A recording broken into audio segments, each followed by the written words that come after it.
সারাদিনে আর কোনো আমল করতে পারি আর না পারি, এই আমলটা সজ্ঞানে বিশেষ কোন বিপদ আপদ মুসিবত না হলে আমি আলহামদুলিল্লাহ এই আমলটা কখনো ছাড়ি না, প্রতিদিন করি আলহামদুলিল্লাহ। আজকেও শুরুতেও এই আমলটা আমি করে নিয়েছি। এই আমলটা আমরা অনেকে জীবনে আজকে প্রথম শুনেছি। আল্লাহ নবী সাল্লাল্লাহু আলাইহি সাল্লাম যে বলেছেন, সকালে পড়লে সারাদিন, সন্ধ্যা পড়লে সারা রাত, রাতে শোয়ার সময় পড়লে, বিশেষ করে রাতে মানুষ ঘুমন্ত অবস্থায় নানা রকমের ক্ষয়ক্ষতির আশঙ্কা থাকে, এই সব ধরনের ক্ষয়ক্ষতি থেকে আল্লাহর নিরাপত্তা এসে চলে আসে। আল্লাহ তার হেফাজতে জিম্মাদারি নিয়ে নেন, দায়িত্বশীল হয়ে যান, সবকিছু থেকে যথেষ্ট, সবকিছু থেকে আল্লাহ তাআলা তাকে নিরাপদ করে দেন। এই বিশ্বাস, এই ইয়াকিন নবী সাল্লাল্লাহু আলাইহি ওয়াসাল্লামের কথার প্রতি আমাদের আছে না নাই? তাহলে এই সূরাগুলো আমরা আজ থেকে আমল করব তো ইনশাআল্লাহ। কোরআনে কারীমের এই শেষের 3টা সূরা এমন 3টা সূরা যে আমাদের প্রিয় নবী সাল্লাল্লাহু আলাইহি সাল্লাম সারা দিনে সবচাইতে বেশি সংখ্যক বার যেই সূরাগুলোকে ওয়াজিফা হিসাবে, আমল হিসাবে পড়ার নির্দেশ দিয়েছেন কোরআনে কারীমের, সেই সূরাগুলো হলো এই 3টা সূরা। এই 3টা সূরা দিনে এবং রাতে যত বেশি সংখ্যক বার পাঠ করতে হয়, অন্য কোন সূরা, এমনকি অন্য কোন দোয়া এত বেশি সংখ্যক বার পাঠের নির্দেশ কোরআনে অথবা হাদিসে কোথাও দেওয়া হয় নাই। তাহলে এই 3টা সূরার মর্যাদা, এর কি মর্তবা, এর কি বৈশিষ্ট্য, এর কি মাহাত্ম্য আছে সেটা বুঝবার জন্য আর কিছুর প্রয়োজন নাই। এই একটি কথা যথেষ্ট যে দিন এবং রাত 24 ঘন্টার ভেতরে কোরআনে কারীমের এই শেষ 3টা সূরা, সূরা ইখলাস, সূরা ফালাক, সূরা নাস, এগুলোকে যত বেশি সংখ্যক বার নবী সাল্লাল্লাহু আলাইহি সাল্লাম পড়ার নির্দেশ দিয়েছেন, তিনি নিজে পাঠ করতেন, এত বেশি সংখ্যক বার অন্য আর কোন দোয়া, আর কোন সূরা, আর কোন আয়াত, আর কোনো কিছু পাঠ করার নির্দেশ আমাদেরকে কোরআন হাদিস দেয় নাই। এখান থেকে এই 3টার সূরা যে আল্লাহর কাছে কত গুরুত্বপূর্ণ, নবী সাল্লাল্লাহু আলাইহি সাল্লামের কাছে কত গুরুত্বপূর্ণ, যে রিপিটেডলি এত বেশি সংখ্যক বার পাঠ করার নির্দেশ দেওয়া হয়েছে, এটা পরিষ্কারভাবে বোঝা যায় কি যায় না বলেন? সময়ত ভাইরা আমার, সূরা ইখলাস, সূরা ফালাক, সূরা নাস, এই 3 সূরা দিন এবং রাত সব মিলিয়ে আমাদের প্রিয় নবী সাল্লাল্লাহু আলাইহি ওয়াসাল্লাম 3 জায়গায় তিনি 3 সময় এই সূরাগুলো পাঠ করতেন। একটা হলো সকাল এবং সন্ধ্যায়। সকাল এবং সন্ধ্যায় নবী করিম সাল্লাল্লাহু আলাইহি ওয়াসাল্লাম 3 কুল পড়তেন। এটাকে সংক্ষেপে বলা হয় 3 কুল। যেহেতু 3 সূরা শুরুতে কুল শব্দটা আছে, এজন্য সংক্ষেপে বলা হয় 3 কুল। এই 3 কুল ইখলাস, ফালাক, নাস, এই শেষের 3টা সূরা কোরআনের, এই 3টা সূরাকে আমাদের প্রিয় নবী সাল্লাল্লাহু আলাইহি ওয়াসাল্লাম সকাল সন্ধ্যায় পড়তেন। একটা টাইম পাইলাম, কোন টাইমে পড়তেন? সকাল এবং সন্ধ্যায়। সকাল এবং সন্ধ্যার পাশাপাশি তিনি রাতে ঘুমানোর আগে আবার পড়তেন। তাহলে 2টা টাইম পাইলাম। আরেকটা টাইম হলো 5 ওয়াক্ত নামাজের পরেও তিনি পাঠ করতেন। তাহলে কয় টাইম হলো? 3 টাইম। 3 কুল পড়তে হয় প্রতিদিন, রাত পুরা 24 ঘন্টার মধ্যে কয় টাইম? 3 কুল 3 সময়ে পড়তে হয়। সকাল এবং সন্ধ্যা এবং রাত এই সময়গুলোতে পড়তে হয় প্রত্যেকটা 3 বার করে। 3 বার পড়লে কি লাভ হয়? নবী করিম সাল্লাল্লাহু আলাইহি ওয়াসাল্লামের পরিষ্কার হাদিস রয়েছে, যদি কেউ সকালে 3 কুল 3 বার করে পাঠ করে, সূরা ইখলাস 3 বার, সূরা ফালাক 3 বার, সূরা নাস 3 বার যদি কেউ পাঠ করে, সন্ধ্যার আগ পর্যন্ত সারা দিনের জন্য ওই পাঠকারী ব্যক্তি আল্লাহ তাআলার জিম্মায়, আল্লাহর হেফাজতে, আল্লাহর নিরাপত্তায় সে চলে যায়। যত প্রকার অনিষ্ট আছে, ক্ষতি আছে, দৃশ্যমান ক্ষতি, অদৃশ্যমান ক্ষতি, সব ধরনের ক্ষয়ক্ষতি থেকে এবং আকস্মিক বিপদ থেকে, মুসিবত থেকে আল্লাহ রাব্বুল আলামিন ওই ব্যক্তিকে হেফাজত করেন, যে ব্যক্তি ইয়াকিনের সাথে, ঈমানের সাথে, দৃঢ়তার সাথে আল্লাহ তাআলার কাছে প্রার্থনা করে এই সূরাটা সকালে 3 বার পাঠ করে। একইভাবে যে ব্যক্তি সন্ধ্যায় পাঠ করে, মাগরিবের আগে বা পরে, আসরের পর থেকে নিয়ে মাগরিবের আগে কিংবা এশার আগ পর্যন্ত পুরো সময়ের ভিতরে যদি কেউ এই 3 কুল 3 বার পাঠ করে, তো সারা রাত জুড়ে ওই ব্যক্তি, এই পাঠকারী ব্যক্তি আল্লাহ রাব্বুল আলামিনের নিরাপত্তায় প্রবেশ করে যায়। একইভাবে আমাদের প্রিয় নবী সাল্লাল্লাহু আলাইহি ওয়াসাল্লাম প্রত্যেক 5 ওয়াক্ত নামাজের প্রত্যেক ওয়াক্তের পর এই 3 কুল পাঠ করতেন একবার। কয়বার? একবার সূরা ইখলাস, একবার সূরা ফালাক, আর একবার সূরা নাস। তাইলে মোট দিন এবং রাতে কয় জায়গায়, কয় টাইমে এই সূরাগুলো পাঠ করতে হয়? 3 টাইম।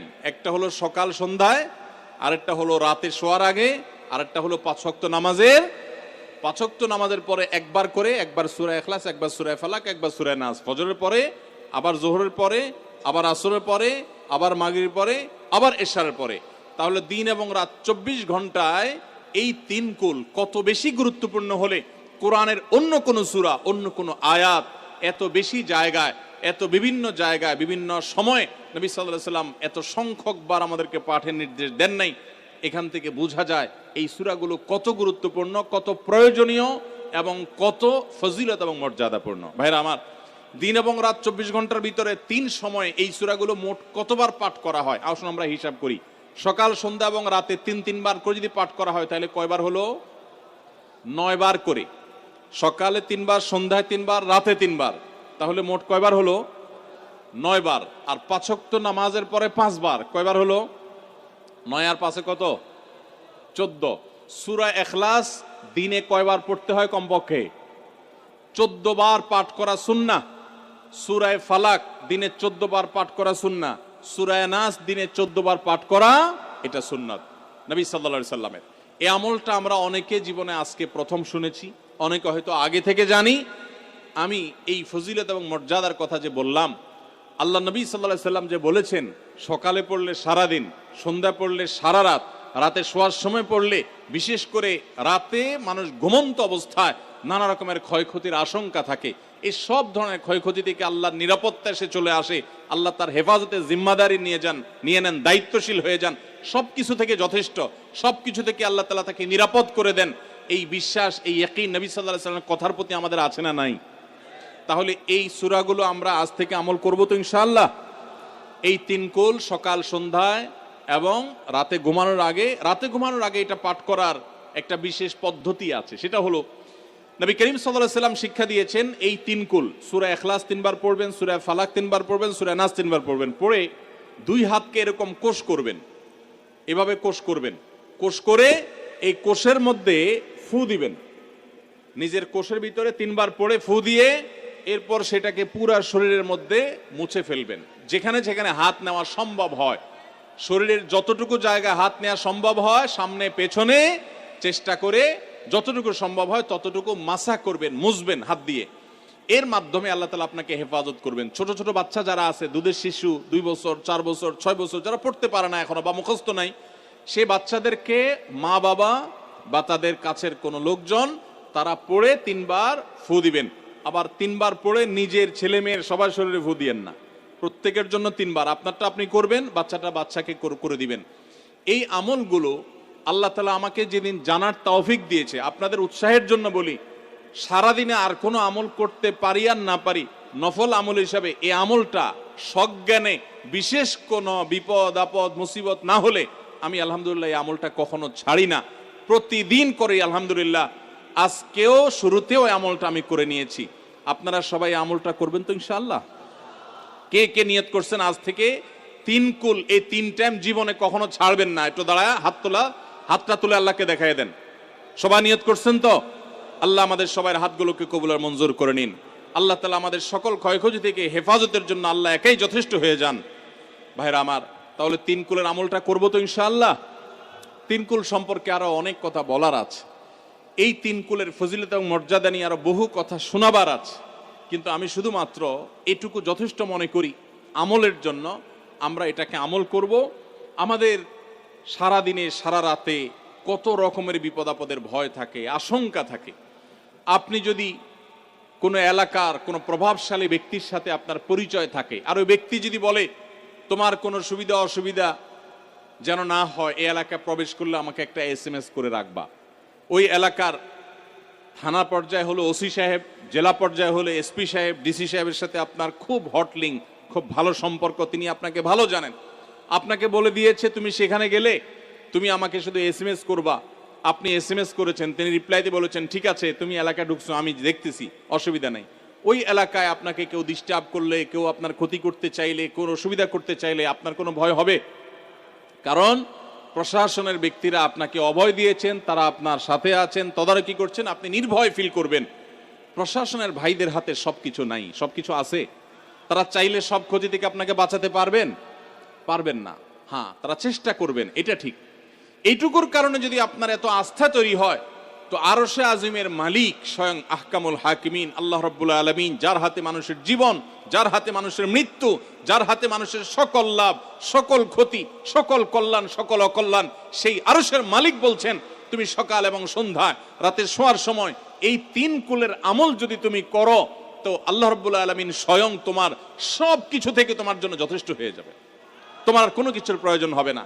আল্লাহর কথার প্রতি যদি ইয়াকিন থাকে, নবী সাল্লাল্লাহু আলাইহি ওয়াসাল্লামের হাদিসের প্রতি যে বিশ্বাস থাকে যদি, তাহলে ইনশাআল্লাহ আজ থেকে আমরা কেউ, আমার পর্দা আলের মা বোনরা যারা শুনছেন, আমরা যারা শুনছি, আমরা কেউ এই আমলটা ছাড়বো না ইনশাআল্লাহ।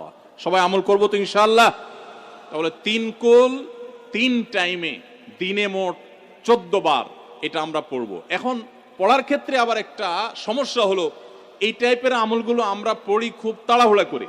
যেমন সুবহানাল্লাহ 33 বার, আলহামদুলিল্লাহ 33 বার, 5 ওয়াক্ত নামাজের পরে আল্লাহু আকবার আছে না নাই? এগুলো সাধারণত কিভাবে পড়ে মানুষ বলেন? আমরা তো সবাই এ রোগের রোগী। কিভাবে পড়ি আমরা বলেন?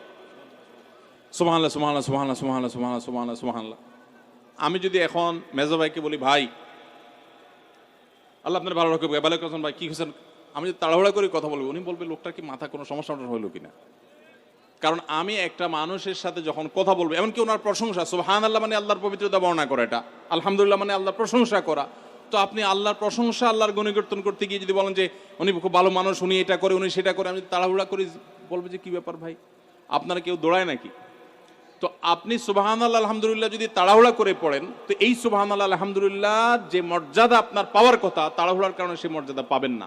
মহব্বতের সাথে পড়বেন, অর্থ বুঝে, সুবহানাল্লাহ সুবহানাল্লাহ সুবহানাল্লাহ আলহামদুলিল্লাহ আলহামদুলিল্লাহ, কোয়ালিটি মেনটেন করবেন। দেখেন আমাদের মুসলমানদের, গোটা দুনিয়া জুড়ে মুসলমানদের একটা বড় ত্রুটি হলো যে আমরা আজকাল কোনো কাজে, সেটা দুনিয়ার কাজ হোক আর আখিরাতের কাজ হোক, সব কাজেই আমরা তাড়াহুড়া করে কোয়ালিটিটা নষ্ট করে ফেলি, আমরা কোয়ালিটিটা ঠিক রাখি না। আমার আফসোস লাগে অমুসলিম প্রধান দেশগুলোতে যখন যাই বা তাদেরকে যখন দেখি যে তারা কাজের মধ্যে কোয়ালিটিটা ঠিক রাখে, যেটাই করে কোয়ালিটি ঠিক রাখে, অথচ এই নির্দেশ আমাদেরকে আমাদের রাসূল দিয়েছেন, ইন্নাল্লাহা ইউহিব্বু ইযা আমিলা আহাদুকুম আমালান আন ইউতকিনাহু, আল্লাহ পছন্দ করেন বান্দা যেই কোনো কাজ করুক, আমালান আই আমালিন, যে কোনো কাজ করুক, সেটা দুনিয়ার কাজ হোক, সেটা আখিরাতের কাজ হোক, সুদৃঢ়ভাবে করবে, সুন্দরভাবে করবে, উত্তম রূপে করবে, এটা আল্লাহ তাআলা পছন্দ করেন। আর আজকাল আমাদের অবস্থা কি? আমাদের অবস্থা হলো যে আমরা তাড়াহুড়া করি। ভাইরা আমার, এই তাড়াহুড়া করে কোয়ালিটি নষ্ট করা যাবে না, বরং 3 কুল যতবার যেখানে পড়তে বলা হয়েছে মহব্বতের সাথে আস্তে আস্তে পাঠ করবেন। আল্লাহ আমাদের সবাইকে আমলের তৌফিক দান করুন।